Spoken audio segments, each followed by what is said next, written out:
And now, welcome, dear audience, to Tales of the Lunaverse, where we proceed to check out adventures and stories of things outside of our usual Lunaverse cast, of fanfics that present other looks into the world of the Lunaverse. Today's tale, An Early Reunion, by Rainbowdoubledash. Enjoy. An Early Reunion by Rainbowdoubledash, Chapter 1. This day. The moon set, and for the barest moment there was nothing but darkness across the land. Then, on the distant, mountain-hewn strewn horizon, the first glimmer of golden, warm light began to appear. Within moments, the source of the light climbed above the horizon, as the bright, burning orb of the sun began its ascent to the sky. Night had given way to day, as, upon the grassy hilltop she had lighted upon, the white-cloaked unicorn watched, violet eyes wide. She ruffled her wings once, strefacing them a few times, then set off at a gallop, down the hill, then up the next one. As she reached its top, she kicked off, leaping, wings beating in long, steady patterns as they caught the early morning air, and lifted her higher and higher into the sky, with the sun cloak billowing behind her in the wind, caused by both her altitude and every beat of her wings. And as she flew toward the mountain, towards the city of Canterlot, toward her destiny, she could not help but sing. This day is going to be perfect. It's the day I dreamed of since I was small. Whoever thought it could be me, who turned out to be royalty? Who could have thought that Canterlot would be my goal? This day is going to be perfect. It's the day of which I dreamed I was small. I'll see my sister again. I'll make so many brand new friends. I'll restore my name and honor once and for all. Between rocky peaks, still covered in snow, despite being late spring, the alicorn soared. Her journey had been a long one, and a lonely one, that could describe her whole life. Her whole new life, in fact.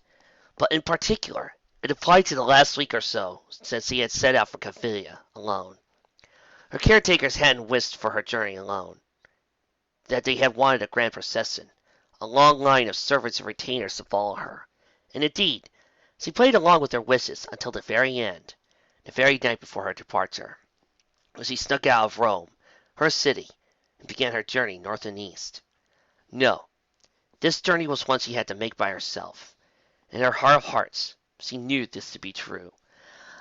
I can't wait to see that gate. I'll pass on through and make my debut, and I'd be lying if I said that my heart isn't beating fast at the thought of ponies amassed to see the princess return to them at last. Oh, I will be there so soon, standing there in that throne room. Luna, please forgive what I've done.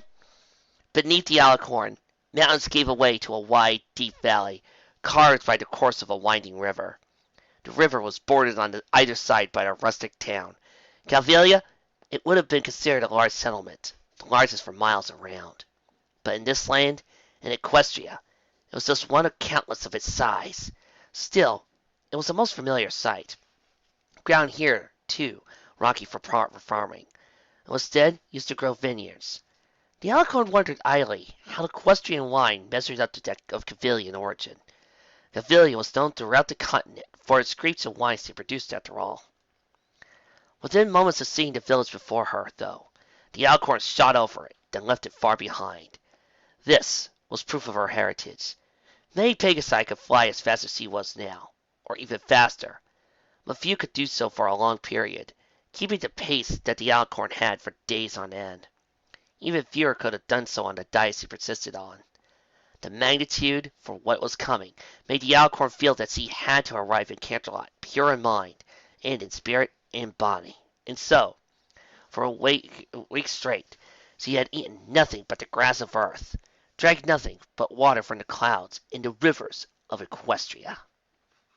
Will she believe me when I say I don't deceive, I am the day, and it's the truth when I say, though the name feels wrong on me, all my homeland knows it to be, that I am the sun reborn once again, for I am Celestia, return to my Equestria. It's been 20 years, but I finally come home. The timing of that verse could not have been better. The alicorn soared over a final peak, and suddenly set against the facades of the rising sun. There it was. Canterlot. Canterlot. Canterlot. It's only a model. Shh! The largest city in the known world, home to thousands and thousands of ponies of every tribe, set upon a mountain plateau, built from marble and granite. Canterlot was a vertical city, with towers and spires racing towards the sky. The alicorn descended quickly, landed easily on the main, well-tamed cobblestone road that led to the gates of Canterlot.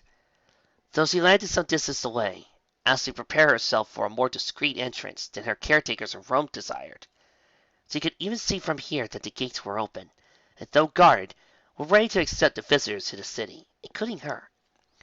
She folded her traveling cloak carefully over her wings, and smiled brightly as she approached. Now that I'm so near to Canterlot, I see all I dreamed and sought. Equestria, I've come home to sit again upon the throne. Celestia has returned at last. I still do love it when I get to sing this day aria. I don't get to sing that song enough. In case nobody's guessed, yes, I'm a big fan of that episode. It was mostly empty. Celestia blinked a few times as she looked around. Canterlot was at least twice the size of Rome, the capital of Cavilla, where she had been reborn. Yet on the streets, she saw no more ponies than she might have in that faraway city. In fact, she was fairly certain that there were less, even taking the early hour into account. As she trotted, she noticed entire buildings that sat empty, many of which had fallen into disrepair, disgracing this noble capital by blighting its grand appearance with squalor and decay. "C'è cosa è successo qui?" she asked, forgetting herself and falling back into Gavillion, language of her youth. Given that the battle between Celestia and Luna, yes, Celestia in her previous incarnation, had begun here, in Canterlot, she supposed the lack of ponies was sort of understandable. But surely, after more than 20 years, ponies would have begun to return to Canterlot, yes? They couldn't fear Celestia as she once was, that much, could they? Celestia shook those thoughts from her mind, and put on her best smile as she walked up to a fruit vendor, horn glowing a light blue as she removed some golden coins from her traveling coat's pocket. Her journey complete, she felt no longer need to subsist only on grass and water. "Hail, and well met, good sir!" she proclaimed to the yellow earth pony as he approached. "Might I trouble thee for some of thy oranges? They remind me so much of—" "Darling, is that good?" the pony interrupted, eyeing Celestia's coins warily, as though they might have sprung out and, well, Celestia wasn't certain at all what was it that 2 coins, less than an inch in diameter, might do to him, but whatever it was, he seemed worried. Celestia smiled. "Indeed it is, good sir. For you see, though I do wish for thy oranges, I also wish to inquire as to the location of the Luck Inn. Silly 2 liars, thou—" "Liars?" the pony interrupted again, taking the bits in his hoofs and inspecting him closely. "Hey, these ain't even equestrian." Celestia blinked. "Ain't?" she asked, confused as she mentally rifled through her equestrian vocabulary. "Yeah, they ain't! What are you trying to pull?" Celestia looked to either side of her, wondering if the pony she wished to meet at the Drunk Duck Inn had arrived without her noticing. But no, she was standing alone. "Fla? Tia?" she asked herself in a low voice, confused at his language of the plural, and asking why she was dragging something when she was clearly unburdened but for her cloak. "I apologize, good sir, but I have learned equestrian in a formal setting. I am unfamiliar with the common, vulgar terms and terminology." "You're pony-eyed, Celestia." "Who you call bad mouth? No, pony, I apologize. Equestrian is not my native language. I did not mean to cause the offense. A pony's gaze, against all expectations, softened. Oh, y'all ain't from around here? I suppose I should have known what they're saying to accents such. Celestia blinked. She understood about half of that. His grammar was positively atrocious! But then again, suppose it was the same in Calvilia amongst the peasantry. Thinking back, her own tongue had been quite vulgar before she had begun to manifest her true form, and had taken to Rome for training. You don't see no gold coins these days, the Airplane continued. Nobody wants them. She used to put it on everything. Why? He pointed a hoof behind Celestia, to a tall, large, empty building. Whole thing used to be covered in stuff, but no one wants it no more. We just barter and haggle. Here they're going to start making silver coins, so. Celestia blinked at that, taking several moments to polish her to vulgar form equestrian. She said, looking into her cape's pocket. I'm afraid I do not have any silver coins, nor anything to barter with. Thou must understand gold is still quite common in Calvilia. That's 'cause y'all didn't have her go mad on your front door, the Earth Pony exclaimed. His eyes glazed over slightly as he spoke. He was old enough, Celestia realized, to have witnessed the events himself. Y'all didn't see her in the end. Mane and tail all aflame. Eyes as empty as cruel as her son. Y'all weren't there at the coronation, laughing and threatening at the same time. Celestia blinked. That was not entirely true. In a way, she had been there, but she didn't remember any of it. Her rebirth was merciful, and that it had not given her the memories of her past life, had even changed her appearance. But none of that excused her from her crimes. I pray thee, accept my apology, she begged, bowing. I shall endeavor to repair all that I have done, I swear it. Her point blinked a few times, shaking his head and looking to Celestia. Shucks, 'twere an honest mistake. Celestia got the distinct impression that the orange vendor thought she was apologizing for the coins, not her actions in the previous life. She opened her mouth to explain herself when he continued, At least you ain't one of them impersonators. Celestia blinked at that. I impersonate us? She asked. The Earth Pony's glare grew harsh again, though it was not directed at Celestia. Y'all know when you see him. There's a bunch of all at the castle right now. He shook his head, eyed the golden leers again. Tell you what, I can't take that gold, but I'll let you have these. He turned around and put a trio of oranges into a thin, burlap sack.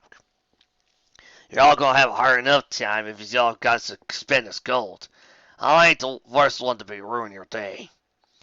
Celestia offered her best smile at that, horn glowing as she took the offered oranges. I thank thee, she said. Might I beg a further boon from thee? The pony stared blankly at the inquiry. Celestia thought, trying to parse through her equestrian vocabulary, to express what she wanted, in simple as a way possible.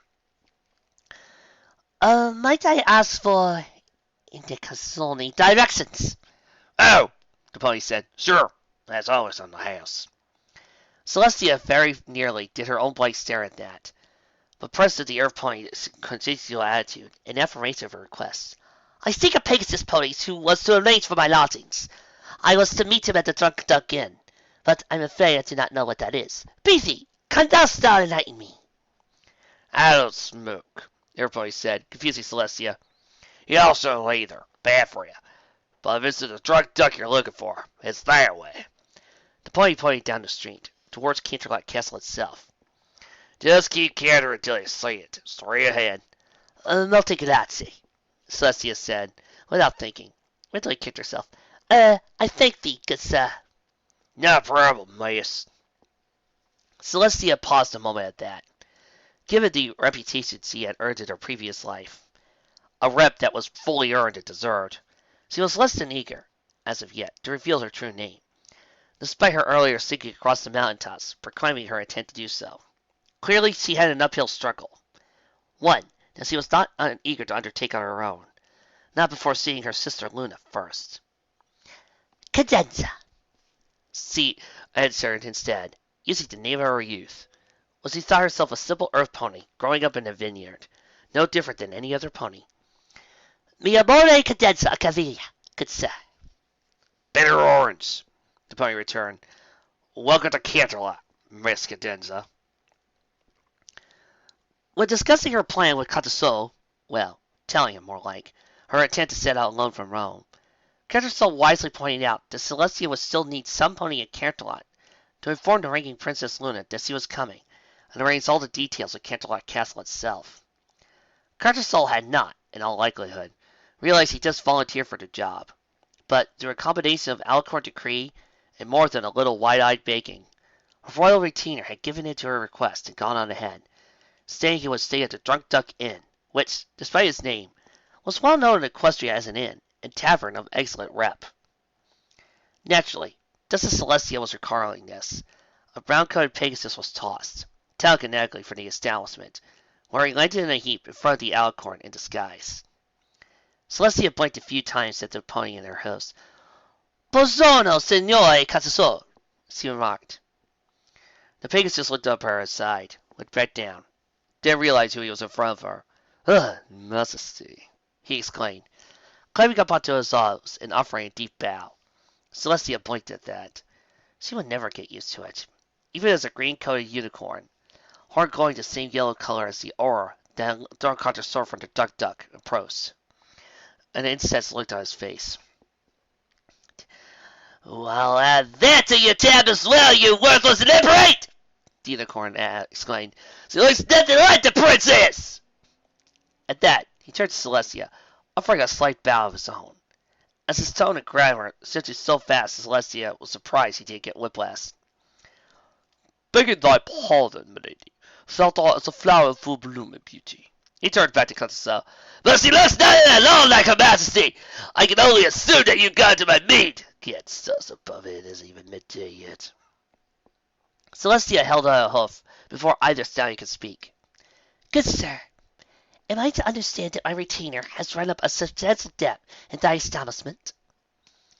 Katsuo shook his head fervently, while the unicorn nodded with much vigor. On seeing this, the brown Pegasus dropped into a deep bow. "Mi dispiace, Masita. Esse non avano I miei saluti," he exclaimed.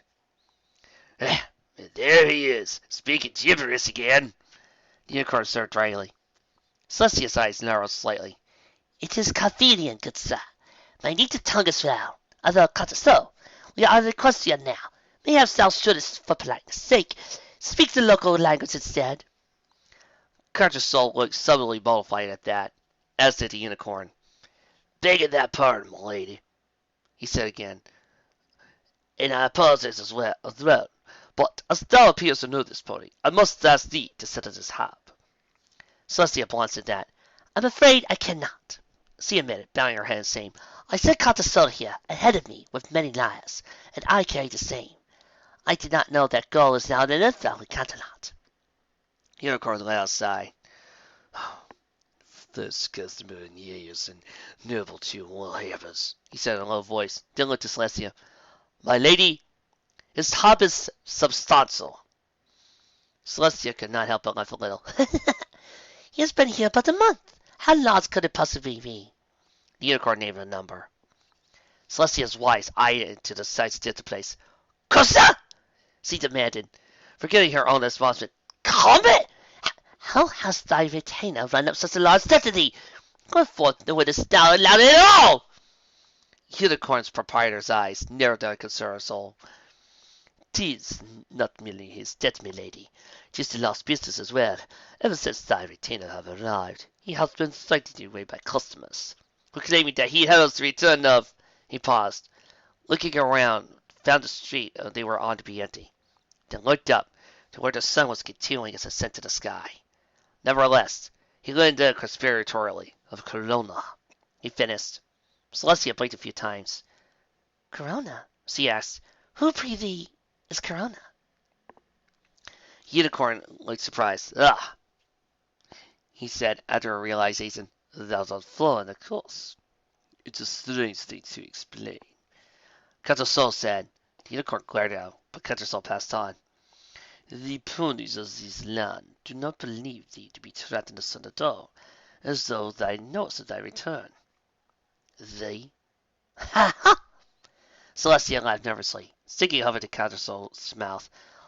His state of inebriation is apparent to me now, good sir. Unicorn looked between Contrasol and Celestia. Eyes narrowed. "I knew it," he said in his low voice, dropping the polite tone of regal speech patterns he had been maintaining. "I knew it. Your manners are all well and good, but your heart is black with greed!" What? Celestia asked. "You're one of them impersonators," the unicorn exclaimed, backing away several steps. "Hasn't Her Majesty suffered enough?" No! The unicorn said, turning around and using his hind hooves to kick start at Celestia and Contrasol. The alicorn managed to leap back and avoid it, but the Pegasus somewhat less amiable. Unicorn didn't even care much, however.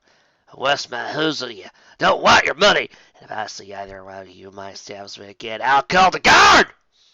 Celestia stared, eyes wide at the treatment she had just received. She was the Princess Celestia! She should not be treated in such a way by a commoner! She felt rage gripping her heart, the rage of an immortal alicorn. A princess reborn! When I am princess again, she exclaimed, thou shalt regret thy actions. I will visit ruination upon thy business. I shall give it upon review, and none shall miss the dawn here. Unicorn stumbled at that, turning around the proclamation, but not worried, as Celestia first believed. "Seriously? You're trying to convince me that you're Corona, and that you get threatened is a bad review?" Celestia blinked at that. Well, what could be worse for thy princess? She asked. "That's what I threw out, trying to burn this place down." That's horrible. Unicorn's eyes narrowed to slits. "It ain't practice," he said, before heading back inside. Chapter 2. In Wrath. Must me depesse peu. Equestrian Castrel, Celestia requested, as the two walked through the mostly empty streets of Canterlot, towards the royal palace. I must practice the language as much as possible. Castrel bowed his head. "Me dis, I'm sorry, Majesty," he said. Celestia stopped, looking down at her retainer. Further, what did the proprietor of that inn mean when I referred thee to as an inebriate? I never shown thee to drink any more than thy share. "I apologize, my Majesty. I have had a difficult time since arriving." Celestia frowned. Tell me. She asked, voice consoling. Contrasol had been her royal retainer since he first been brought to Rome, gifted to her by the ruling exarch of her homeland.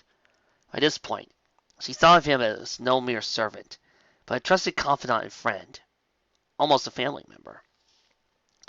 The brown Pegasus looked to his Majesty, then let out a long sigh. "Aye, right you giggle, Majesty," he explained. This made sense. Despite his setting out just under a month ago, he was, unlike Celestia, just a normal Pegasus, and so could not power fly through Equestria as Celestia had. "Spending years have been growing more and more difficult the closer I came to Canterlot.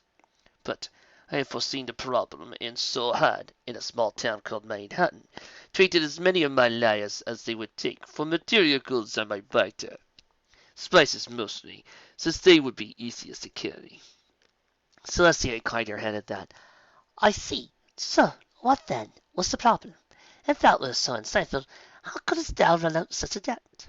Contrasol stared intently at his hooves, wings twitching a little in indication.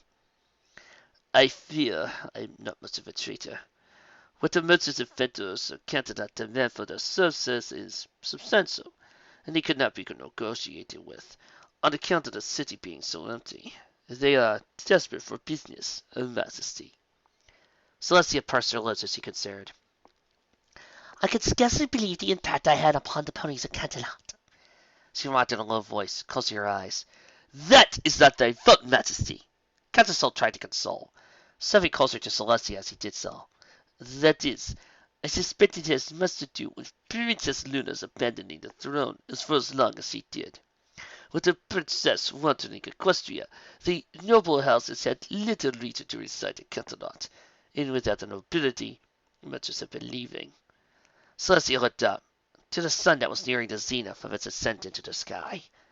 Unlike mortal ponies, she could look upon its majesty without injuring her eyes. "But 'twas my own actions that Luna abandoned Equestria for 12 years," she noted. "My previous life was, in its end, fraught with madness and cruelty, and so my sister had to cast me down into the sun. Is it any wonder she disappeared for so long? Castrol coughed slightly, putting a hoof to his mouth as he did. I'm sure she did not disappear, Majesty. Celestia tore her eyes from the burning orb in the sky and looked to her retainer. No, she stated firmly. 'Tis likely and fitting that she secluded herself in some secret, hidden place that I cannot recall, and grieved to mourn her absence. Celestia's eyes were somewhat misty, but also wide, as she regarded Countersoul, pressing her front hose together. Canst thou even begin to imagine the grief? Her own sister, wiser, stronger, whom she had known for millennia and more, fallen into fire and hate, forced to do battle with her, with me, to save the land from the madness that gripped my previous incarnation, and after she went for a year and a day, no doubt. Celestia wasn't certain, but she thought she saw Casserole roll his eyes. She rumped, 'Tis certainly more likely than the rumor that she wanted Equestria perpetually drunk, Celestia declared. Of course, Majesty, Cantersoul said, as the two began walking toward Canterlot Castle again. Cantersoul grimaced. On that note, Majesty, I believe thou shalt encounter a problem at the castle. Celestia regarded Cantersoul. Impersonators? She asked. Cantersoul nodded. Tell me of them. Cantersoul pressed his lips tightly together. Word of thy return hath spread into Equestria, and I fear there are ponies who wish to take advantage of Princess Luna. He looked to his Majesty. They are ponies claiming to be thee, trying to claim the Princess Luna the day our Celestia return, that they have come from all over Equestria. Parasites, the last of them. Celestia suspected as much, given what they had been called, what she had been accused of being. Nevertheless, the confirmation of such made her wings flutter in agitation beneath her traveling cloak. Then, she stated, I doubt that there are very many more, at least. We are most pleased that you have at least come to your senses! Starlight Sign blinked several times, eyes wide at having been sounded for the 13th? 14th? He hadn't wanted to keep track. Time today. The lavender-colored black-maned unicorn rubbed one ear. Ugh, thou hast he corrected as mildly as he did. Pardon, asked the unicorn mare. He had been very quiet. Never, apparently her shouting, trying to imitate the Royal Canterlot voice, began to affect her hearing. Nothing, never mind. Her white coat was genuine enough, but a strong scent in the air all but confirmed she dyed her mane the cacophony of colors it currently was. She hadn't even tried bothering to fake wings, nor to hide the fact she hadn't any.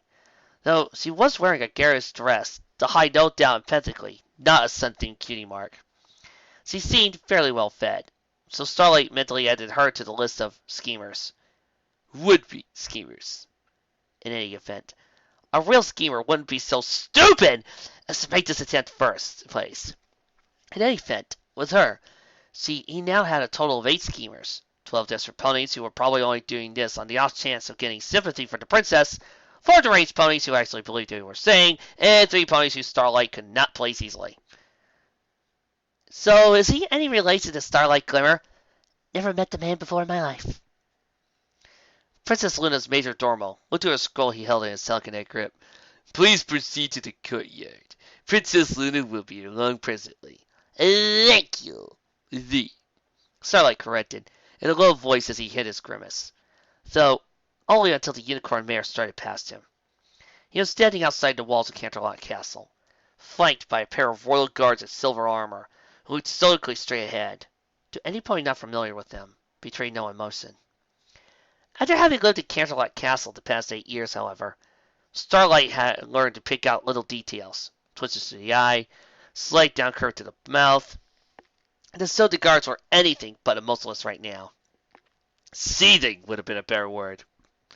Right, he said, closing his eyes, letting his horn glow, casting a basic time-telling spell. Half an hour, sirs. I think we have enough inside that the princess can make her point. Yes, sir! We'll accept no further... I beg thy pardon. Starlight sighed, rolling his eyes. Yes, what?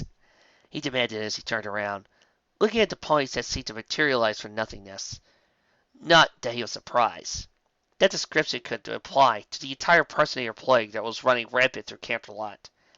There had been several ponies claiming to be lost Celestia ever since he had been banished, of course. But in the past 6 months, that number had increased tenfold, ever since the Gavilia rumor made its way north.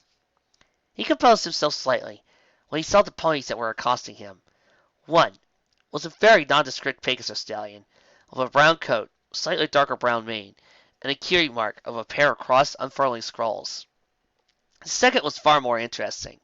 A pink unicorn mare with a mane that was white, purple, and pink, thick and luxurious. Her body was covered by a long, elegantly sewn white traveling cloak, currently with its hood down, which obscured her cutie mark. Her bearing, the cut of her mane, quality of her cloak all said one thing: nobility. Starlight let out a second sigh, this one in relief. "Hail, and well met, my lady," he said, bowing slightly to her. "Forgive my abruptness. I have been engaged in a trying task all morning." The unicorn pony offered a slight smile and inclined her head. "Yes, I saw and heard thy troubles," she said. Her voice had a strange tilt to it, suggesting her hailing from the southern reaches of Equestria, perhaps even Calvalia or Zaldea. "But I have come to tell thee that thy troubles are at an end. The true reincarnation of Princess Celestia hath arrived." Starlight smiled faltered for a moment, before he lost the will to keep it up even for a pretty mare and let it drop entirely. "Oh," he stated. "Great. Brilliant, actually. I'm so pleased." The unicorn smiled brightly at that, not wanting to cast his sarcasm. "So am I," Starlight asserted her declaration, with half-lidded eyes. This mare was dressed, and cared too well to be desperate, but seemed too eager to be a schemer. That meant she was his fifth deranged pony. Very deranged! Starlight didn't know why, but he felt like he had to stop her. "My lady," he said, "I have 27 ponies, all claiming to be Celestia, in the castle courtyard right now. If I'm lucky, they've killed each other by now. But that's not a here or there. Most of them have had at least the good sense to dye their manes, or coats so they were the proper color, or like the proper color." Celestia impersonator blinked, looking to her Pegasus commander for a moment before turning back to Starlight. But, she began, "and I suppose thou art attempting a Vilian accent to go along with the rumors. Thou couldst be trying higher." The unicorn seemed shocked. "But I am Cavilian!" she declared. "No, no, Siriete," Starlight stated. "Si, lo sono!" The unicorn cantered with a sniff of her hoof. "Non ne posso be. Il che fono le mie e lo sono crisi le mie pronuncia la molto quella della tua." My dearest and humblest apologies to all my Italian listeners. I cannot speak a word of Italian, and the best I got for pronunciations has been so far playing 3 years playing Assassin's Creed 2, Revelations, and Brotherhood. My favorite, of course, being Assassin's Creed 2. She raised a brow in challenge. Starlight raised one brow in return, accepting defeat in his manner. "All right," he said. "Thou may be for Cavilian after all. But I must ask, wherefore thou thinkest thou art Celestia's reincarnation?" He paused a moment. "She's not dead, thou realize." Celestia impersonator considered. From beneath her cloak there was a ruffling, and a pair of long, swan-like wings extended and stretched out, covered in pink feathers that matched her coat. She spread her wings. A triumphant smile filled her face. Starlight was nonplussed. "It's a difficult spell," he said, "but hardly an unknown one. How to create wings, that is." He looked at the Pegasus guards on either side of him. "No offense intended, good sirs. A unicorn with wings is still little more than a flying brick next to a true Pegasus." The guards reacted just slightly. A slight tugging in their mouths suggested they were repressing knowing smirks. Pegasus that accompanied this latest impersonator looked incensed. The Celestia impersonator, meanwhile, flapped her wings several times in annoyance. "These are not the results of a mere spell," she insisted. "Cast any detective magic thou likest upon me. Thou shalt find nothing." Starlight indulged her delusion, horn glowing lavender, and was surprised to find she was, once again, entirely truthful. The ways she even now stretched and unstretched were not magical constructs. but instead quite real. Pegasus unicorns, with functioning horns and working full-size wings, were extremely rare. Universally sterile hybrids between the tribes. Rare, but not unheard of. In fact, one was in the courtyard right now, also claiming to be Celestia. He, at least, had the right coat color, although not the right gender. But then Starlight supposed there were some lines even the most delicate Charlton would not be willing to cross. Starlight sighed. Very well. Thou may enter. Princess Luna shall be. He trailed off as his thought. Shall be determining her true sister from amongst all those who make the claim half an hour hence. Thy companion must also accompany thee. Why am I thinking Anastasia? I'm not going to end up having to sing Journey to the Past, am I? The impersonator stood tall. Of course. I go. Connoisseur follows. Oh, very loyal. The major domo Luna drawled. He watched as the two passed through the gates. Pegasus Unicorn looking up at them in wonder, before turning to the guards once again. No more, he declared firmly. Do not acknowledge any further impersonators, ever again. Luna herself commands this. The two gods nodded in understanding. Starlight let out another sigh as he tried to Canterlot Castle himself, heading not to the courtyard, but instead to the castle itself, looking for his princess. Logic dictated that an immortal being, so ancient that she did not know precisely how old she was, should not have been a being of great emotion. As an immortal, Luna should have known that all things pass in time, and that time was the thing that she had in most abundance. In a sense, every day she woke up with her whole life instead of her. It was not worth getting emotional over the transitory, the temporary. Immortal logic reformed her. These past few decades, however, had not been a time where logic regained particularly strongly. Luna realized she was sneering, and stopped herself with a deliberate act of will as she gazed down at the courtyard from one of the shorter towers of Canterlot, which housed the royal library. Beneath her, more than 24 ponies had gathered with the impression she was a fool, the intention of deceiving her. Where did they even get the idea that they could? Luna had known Celestia her whole life! Her older sister had been the one constant throughout countless millennia. Nations rose and fell. Monsters came and went. But Celestia was as dependable as... had been as dependable as... Luna's wings tipped. In her mind, she saw Celestia, tall, regal, mane and tail an animate pastel rainbow that flowed like water. Kind, whole eyes. And as was inevitable, she watched her memory of Celestia transform. Mane and tail lighting in flame, eyes glowing with pure white with power, face twisting into a look of hate and rage. I am Celestia, she proclaimed in Luna's mind. I am the sun! Luna closed her eyes brightly. She had not been seen pretending to Equestria began to wear upon her sister. The constant, to an immortal in any event, battles against the forces that would destroy the land. Counterpoint subjects had eroded Celestia's sanity as surely as water eroded a seaside cliff, and Luna had not seen it. Even Luna had been not being able to notice what was happening to Celestia before it was too late. Could the ponies in the courtyard below really be blamed for thinking they could fool her?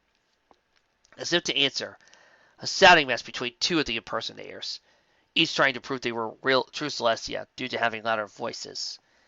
In a moment, Luna decided two things. One, having been more or less on the receiving end of too many ponies trying to duplicate the Royal Canterlot voice, so he was no longer enamored as he once was. And two, yes, they could still be blamed, and therefore punished.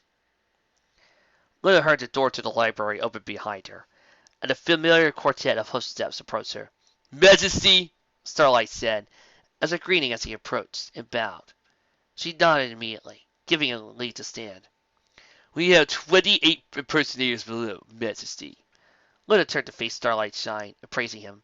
He looked concerned. Thank thee, Starlight, she said, beginning to trot away. Starlight's sign followed his princess. Hostess betraying worried. If I may be so bold, Majesty, he began, thou hast not explained what thou intendest to do with the rabble. I am still deciding, Luna stated as he walked through the halls of Canterlot. Once, the palace walls had been adorned in gold. That gold, however, was even still being stripped away. Celestia had, in the end, begun covering everything she claimed as her own in gold, even going so far as to ban her courtiers and staff at the castle with golden paint. It had been her symbol, and the events of 20 years ago had been enough to drive all of Canterlot, and gradually all of Equestria, to shun the metal, causing its value to drop catastrophically. That had done wonders for equestrian comedy. Had Luna been at Canterlot, she might have taken steps to prevent it, but as it stood, she had been elsewhere for 12 years, following her battle with her sister for the soul of Equestria. Elsewhere, actually, for that matter, probably everywhere in Equestria, and occasionally even beyond. Two trips out of Equestria stood out in particular. Luna shook her head, shoving both recollections from her mind. She did not need to recall either journey. Not now.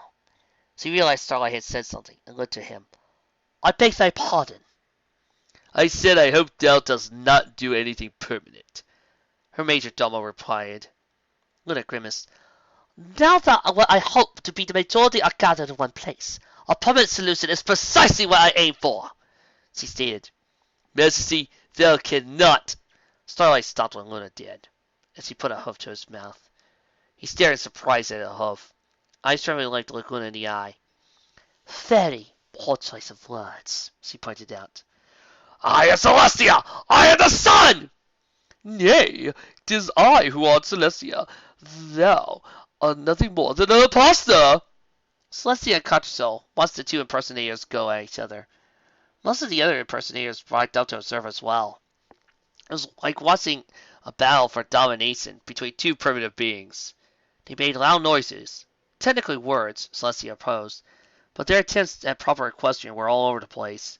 Circled around each other, stomped and scuffed their hooves, and charged at each other, only to pull back at the last moment. How undignified. Another impersonator, relatively near to Celestia, said.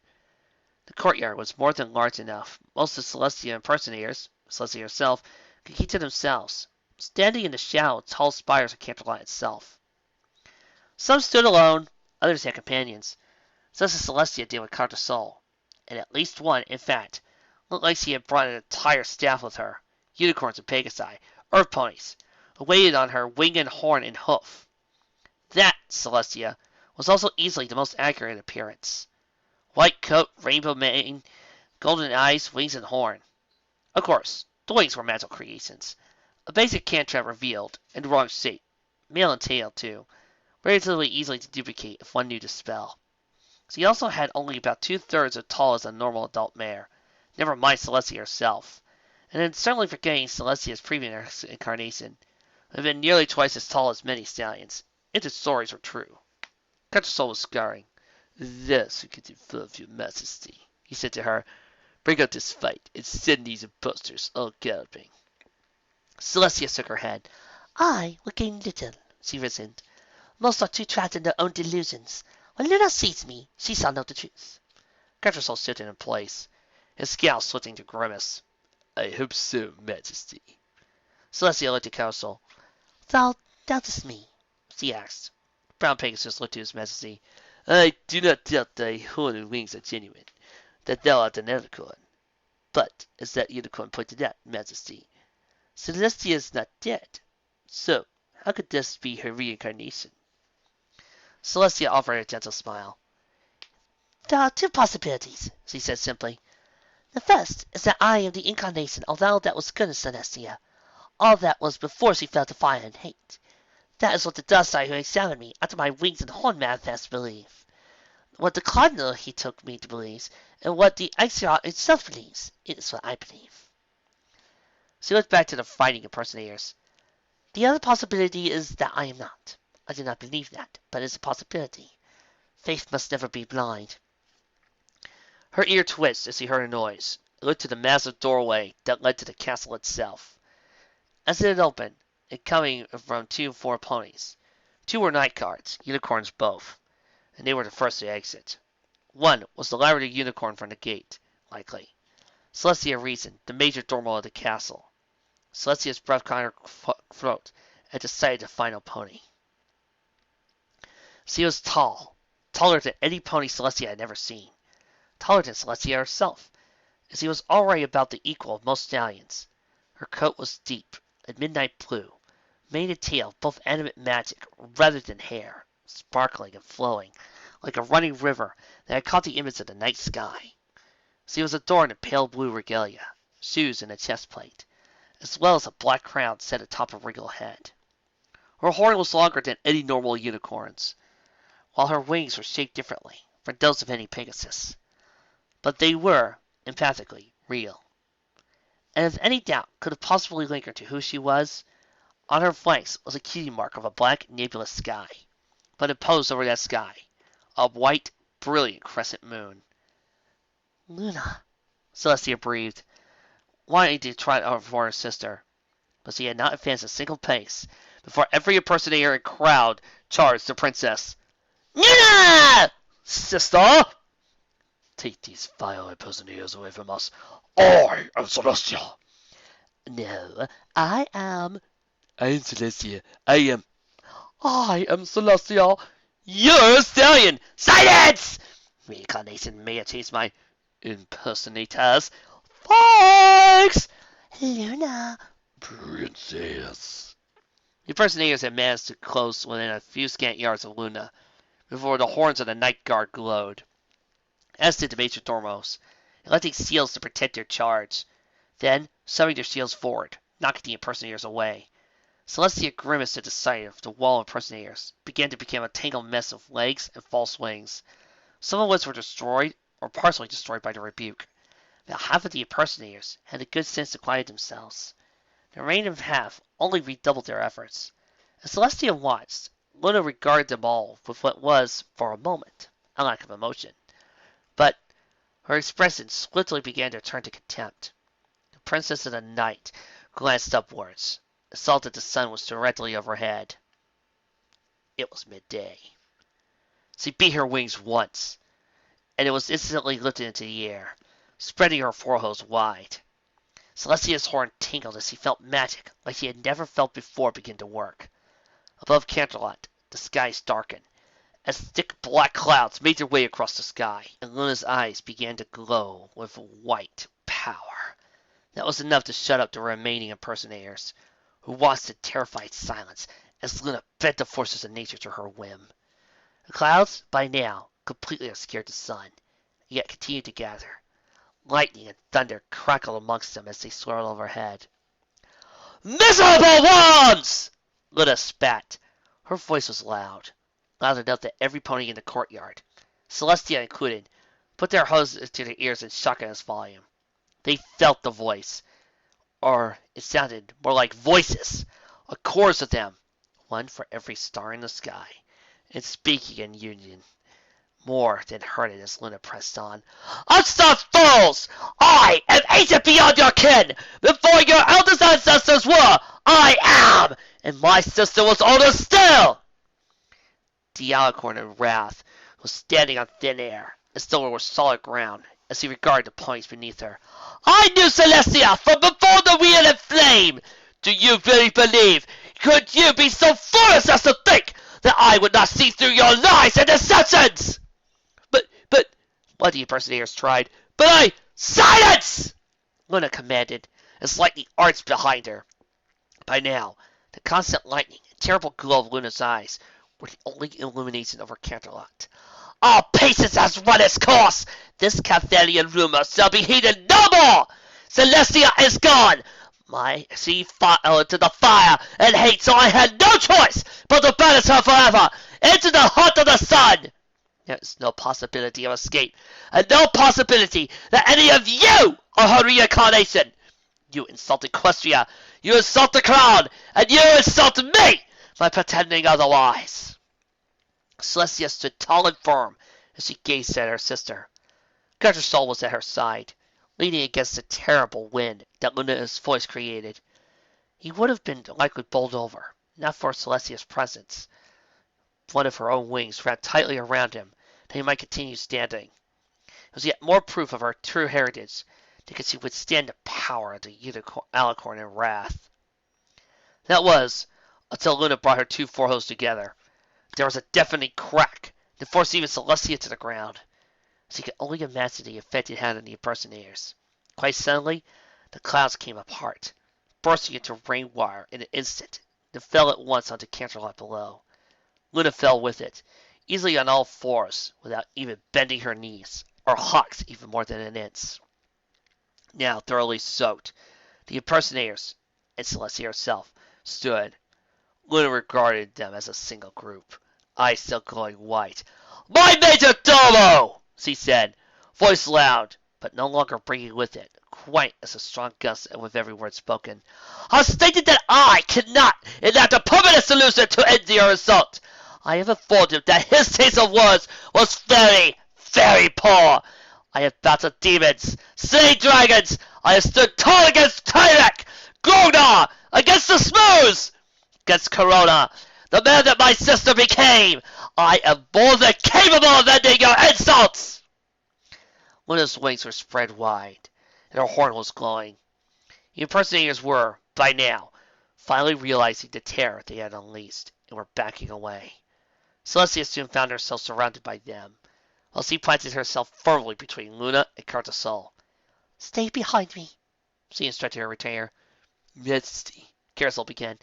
"Do not move," she insisted, wings spread wide as she prepared to try to stop her sister, who apparently intended to annihilate them all. The flash and ever-present wave from Luna's horn came almost faster than Celestia could enact. Her own horn glowed reflexively as she put up a shield in front of her, as strong as she could manage, but found it unnecessary, as the midnight-hued burst of magic passed harmlessly over all the impersonators, and over her shield. Whatever Luna had done, it was not intended for them. It was intended for the night guards around them, that surrounded them, invisible before Luna's spell revealed to them the gathered impersonators.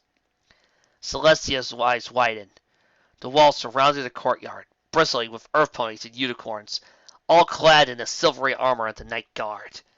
Their eyes yellow and slitted like those of a dragon, their coats darkened to gray, thanks to the enchantments woven over them by the princess of the night. The earth ponies were taller and stronger thanks to those same enchantments, whilst the horns of the unicorns seemed to be almost edged as well as pointed. The air over their heads, meanwhile, swarmed like Pegasi, who, in addition to the darkened coats and slitted eyes, sported wings that had been transformed to appear bat-like rather than bird-like. The goal was to make them as intimidating-looking as possible, and the enchantments easily succeeded in that regard. There were also more than 100 in total. "You are under arrest," Luna stated, "for insulting the crown. You will spend the next 6 months in a desert outside of Catalot, contemplating your actions. Further, you are banished from Catalot, and if I ever lay eyes upon any of you again within the walls of this city, I shall show you why it is that ponies fear the night." With that, Luna turned around, heading back into the castle along with her Major Dormo. As the night guards descended, all the impersonators panicked, all of them trying to run in every direction at once. The result, once again, was a tangled mess of legs and wings, none of them getting anywhere. Celestia turned to Carasol. "Do not resist arrest," she instructed. "I must go to Luna. If I can convince her of the truth, then I can have these released without effort." Carasol nodded once, and Celestia was off, hoping the night guard would see that her retainer was giving in without a fight. She almost instantly had her own problems, however. Several night guard Pegasi descended upon her. With a cry and shove of her wings, she threw them off, then launched herself forwards, towards Luna. An earth pony night guard got in her way. She grunted and ran into him, using her shoulder to shove him aside, without slowing down much. The 2 unicorn night guards were next, their horns glowing as their telekinesis reached out to her, but she responded with her own magic. A quick telekinetic burst in her horns that disrupted her concentration. "Luna!" she cried as he approached, with only Luna's Major Dormo now standing between her and the unicorn. "Sister!" Luna paused in her trot. Her Major Dormo had been standing ready to defend her, but at her stopping, his horn lost its glow, as Luna took up one of its own, wings spread wide, quivering with a retainer. "For the final time," Luna spat. "Thou art—" Luna turned around. "No!" Celestia paused in her charge at the sight of Pierre's unbridled rage on Luna's face. But the expression dropped quite suddenly as the blue alicorn lifted the pink one. The final word of her proclamation being lost on Luna's mouth as she hung open, eyes wide. The sight, the sound of the princess frozen in shock was enough to make the night guard and impersonators both pause in their fair one-sided battle. Silence, rather than Luna, reigned over the Equestria as the princess of the night stared. Celestia shifted uncomfortably. Hey, Zanet sister, She said, forcing a smile. it is I, Celestia. Luna's major domo took several steps forward, horn glowing. Guards! He called. Seize the imposter. Several night guards approached Celestia, unicorns amongst horn glowing. But Luna, at last, found the will to remove her muscles and mouth. No! Nay! No ponies to lay a hoof on this one! I rescind my arrest order for her! Celestia's smile became a little more genuine. Before dropping as she remembered the purpose of her mad charge. I have a retainer, Catasol, a brown Pegasus stallion with a cutie mark of 2 crossed scrolls. Luna looked at Celestia, as though she had just told her the least interesting fact in the universe. Nevertheless, after a moment, she looked to her night guards. Bring him forward. Let him stay with his mistress. And the rest, Majesty? One of the night guards asked. Luna scowled. As before, she stated, some of her previous anger creeping back into her voice. She looked to her major domo. I set her up in the guest quarters. Find us to the castle. See to whatever she desires. Major Dormouse frowned. Majesty, I must see to it! Luna interrupted, stomping her hoof. I have matters that I must attend to. Before Celestia's eyes, Luna seemed to dissolve, to part into a nebulous, sparkling blue mist. The mist moved of its own accord, shooting into the castle in moments, passing beyond the sight. Luna's major domo regarded his mistress's retreat, before turning to look Celestia up and down. He was scowling deeply, even as his character soul was brought to Celestia's side, looking thankfully no worse for wear, and the night guard resumed arresting the impersonators, a process that was going much more smoothly after the surreal interruption that just occurred. Very well, he said, doing absolutely nothing to hide his distaste for the situation. If thou wouldst come with me,